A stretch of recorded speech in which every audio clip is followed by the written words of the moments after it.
So అది పరిస్థితి. Drugs విషయంలో సీఎం సీరియస్ వార్నింగ్ ఇచ్చారు. I don't care anyone, I don't spare anyone. ఎవరినైనా సరే చట్టం పరిధిలోకి తీసుకొచ్చేస్తాను, శిక్షిస్తాను అంటున్నారు రేవంత్ రెడ్డి. హైదరాబాద్ కమిషనరేట్ పరిధిలో స్పందన టీమ్స్ని ప్రారంభించిన సందర్భంలో మాట్లాడుతూ ఆయన ఈ వ్యాఖ్యలు చేశారు. సెలబ్రిటీలైనా సరే నడి రోడ్డుపై నిలదీయాల్సిందే అంటున్నారు. డ్రగ్స్ విచ్చలవిడిగా ఉన్నప్పుడే ఇలాంటి అరాచకాలు ఎక్కువ జరుగుతాయి కాబట్టి డ్రగ్స్ని నియంత్రించాలి. డ్రగ్స్ విషయంలో ఆ బానిసల్ని మనం ఎట్టి పరిస్థితుల్లో శిక్షించాలి అని చెప్పేసి అని అంటున్నారు. తెలంగాణ రాష్ట్ర ముఖ్యమంత్రిగా తెలంగాణ ప్రజలకు నేను చెప్పదలుచుకున్నా, ఇలాంటి నేరగాళ్ల పట్ల ఈ ప్రభుత్వం కఠినంగా వ్యవహరిస్తుంది. మీరెంత పెద్ద రాజకీయ కుటుంబమైనా, ఎంత పెద్ద వ్యాపారవేత్తల కుటుంబమైనా, ఎంత పెద్ద ఉన్నతాధికారులకు సంబంధించిన వాళ్ళైనా, I don't care anyone, I don't spare anyone. It is clear and loud. నేను అధికారులకు కూడా, డీజీపీ గారి, కమిషనర్స్కి అందరికీ నా ఆదేశాలు, ఇలాంటి వాళ్ళను మొట్టమొదట శిక్షించాలి.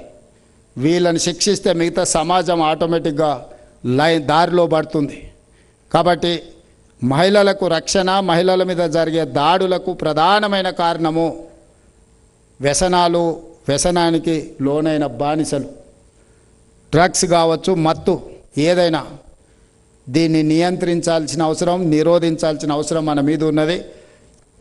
తెలంగాణ రాష్ట్ర ముఖ్యమంత్రిగా తెలంగాణ ప్రజలకు నేను చెప్పదలుచుకున్నా, ఇలాంటి నేరగాళ్ల పట్ల ఈ ప్రభుత్వం కఠినంగా వ్యవహరిస్తుంది. మీరెంత పెద్ద రాజకీయ కుటుంబమైనా, ఎంత పెద్ద వ్యాపారవేత్తల కుటుంబమైనా, ఎంత పెద్ద ఉన్నతాధికారులకు సంబంధించిన వాళ్ళైనా, I don't care anyone, I don't spare anyone. It is clear and loud.